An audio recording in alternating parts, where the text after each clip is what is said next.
પહેલી વાત તો એ કે કોઈની ભલામણ કોઈની પાસે હું કરવા જવાનો નથી, કહેવાનો નથી.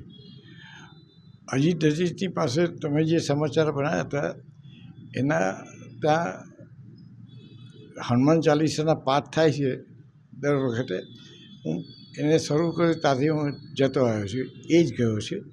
ને કોઈની ભલામણ અજીત પટેલ અજીતજી તમે ભલામણ કરવાની, હું ધારાસભ્યને પણ ના કહું. મારે કહેવું તો મારા શહેરના પ્રમુખને કહું. કોઈની પાસે અજીતજી કોઈની પણ પાસે કોઈને પણ માટે ભલામણ કરવા જતો નથી. મારે જે કહેવાનું હોય, મારી પાસે રજૂઆત કરવા આવે, લોકો આવે, બધા જાણે છે કે આ સિનિયર છે ને આપણે એમની સાથે રહીને કામ કર્યું છે, અપેક્ષા હોય તો આવે.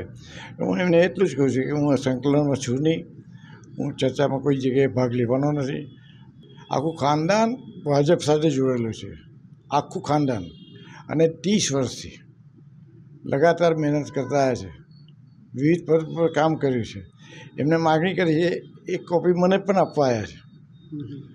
મેં કહ્યું છે હું પ્રમુખ સાહેબ પાસે તમારું નામ પહોંચાડ. મળવી જોઈએ ને, કેમ મળવી જોઈએ કે એ પાર્ટીનો વિષય છે. આમાં લેખાજોખા હોય, 4 સીટ આપવાની છે તો એ બોર્ડમાં કોણ કેવી રીતે પ્રભાવી રહેશે, અત્યારના છે તે કેવા છે, બદલાવ આવે ને એમાં શિફ્ટ થતા હશે મૂકશે.